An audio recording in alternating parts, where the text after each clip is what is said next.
Pues bien, nos encontramos nuevamente en este canal aquí con nuestro amigo Gabriel Hernández Soria. Dele, con el cual hemos hecho varios podcasts y en esta ocasión vamos a tratar un tema muy importante para el estado de Michoacán, que es lo que es la industria marítima, que cuando quedamos que había empezado, mi estimado amigo. Bueno, pues el 31 de octubre de 1527, con la partida de los navíos que buscan llegar y atravesar la Mar del Sur para encontrar la ruta comercial, la ruta funcional con el Oriente, que es a lo que habían salido primero Colón, después Magallanes. Efectivamente, según tengo entendido, el viaje de nuestro gran capitán Cortés fue el segundo viaje que navegó a través del Océano Pacífico. Antes creo se había hecho un intento de cruzar el océano con la capitán Legazpi, pero acá por las tierras de Honduras y Nicaragua, una tempestad le hundió las embarcaciones y no pudo avanzar más. Entonces, podemos considerar que el primer viaje que cruzó el Océano Pacífico fue el que realizaron las naves construidas en el astillero de Zacatolan en 1527. Así es, porque ya había el propio Juan Sebastián Elcano, había muerto en el intento de regresar y de tener una ruta por medio desde el Océano Índico. Entonces, la vuelta que había logrado Magallanes, pues era muy grande y tenían que buscar la forma de encontrar cómo llegar hacia esa zona. Pero obviamente primero empiezan las expediciones de descubrimiento y conquista de la costa, que llevan a encontrar la isla de California, lo que se creyó durante mucho tiempo que era de la isla de la California, y el Mar de Cortés, que hoy seguramente van a volver a meter en problemas su nombre por esta obsesión que tiene el equipo gobernante de pretender cambiar la historia. Y durante mucho tiempo se considera que es una isla, y a partir de ahí van a seguir avanzando, ya no necesariamente desde Zacatula, pero otros barcos, a encontrar el Pacífico y llegar en un momento dado hasta Alaska. Lo más importante que creo que debemos decir es lo siguiente: a partir del siglo XVI y durante los siglos XVII y XVIII, la Nueva España es un punto donde se organizan expediciones de descubrimiento y se descubre una buena parte del mundo a través de esto. La Alaska se descubre por expediciones novohispanas.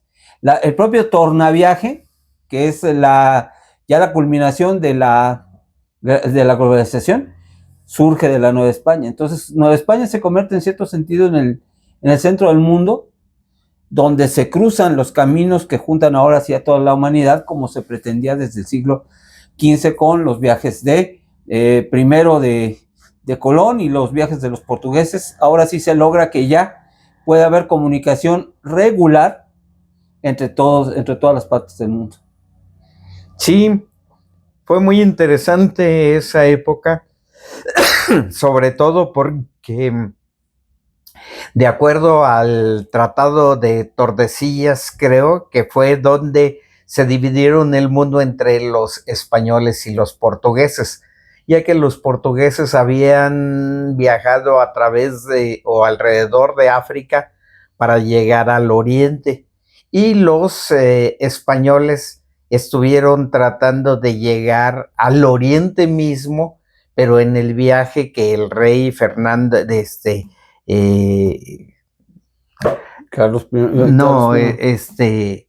Felipe II le había autorizado a Hernán Cortés con la consigna precisamente de llegar al Oriente y encontrar el viaje de regreso.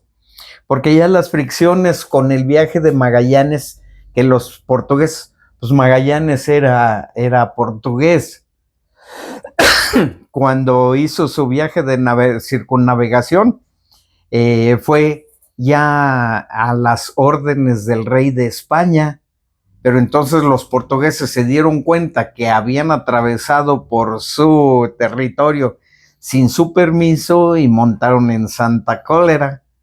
Entonces la consigna era llegar de acá de la Nueva España a el Oriente y regresar para empezar a lo que después se llamó la Nao de China, pero no se sabía cómo regresar. ¿Cómo regresar? Sin embargo, había que hacer el primer intento, ya se sabía cómo ir, porque ya Magallanes había descrito en cierta medida cómo ir.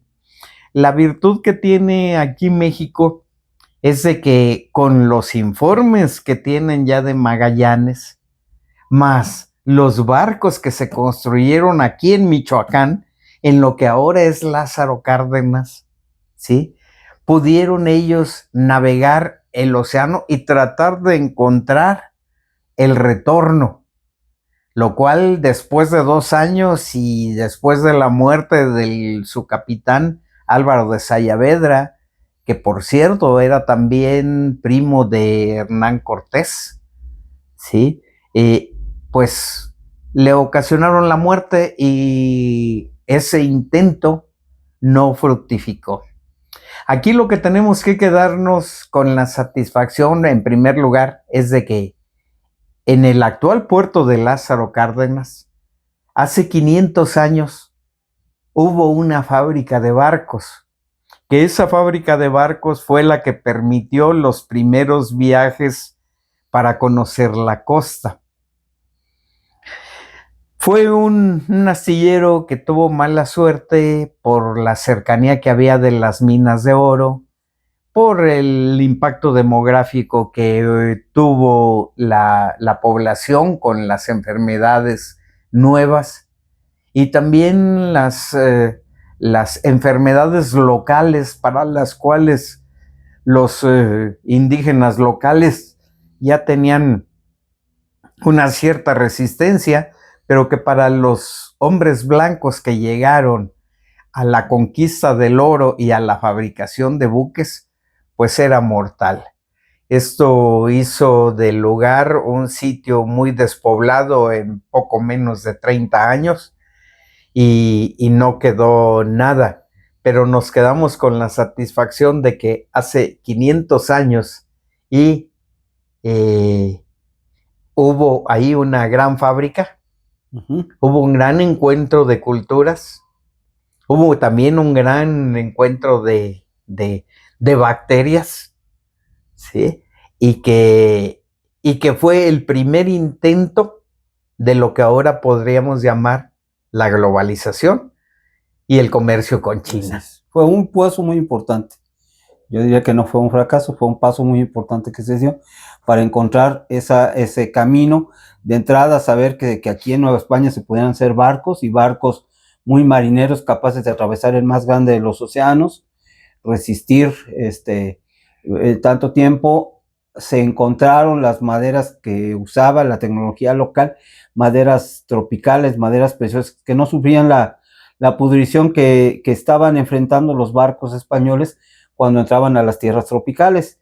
Les entraba animalitos, pero aquí había maderas que todavía podemos conocer o notar en esa región, por ejemplo, la parota, el guayacán, el palo fierro, todas esas maderas duras, permanentes, a las que no se pudren. Por ejemplo, la propia parota bien cuidada aguanta el agua salada y el clima y mucho no lo pudren los insectos, y entonces con esa tecnología lograron hacer barcos tan resistentes como para atravesar el océano. ¿Y por qué lo hicieron? Porque los españoles de su tiempo eran las personas más capacitadas, las personas con la mejor tecnología, y no debemos de creer eso de que era un país atrasado. De ninguna manera era el país más avanzado en muchos sistemas del mundo, y por eso, pues precisamente logró que esto se hiciera redondo. Fíjate que es muy interesante.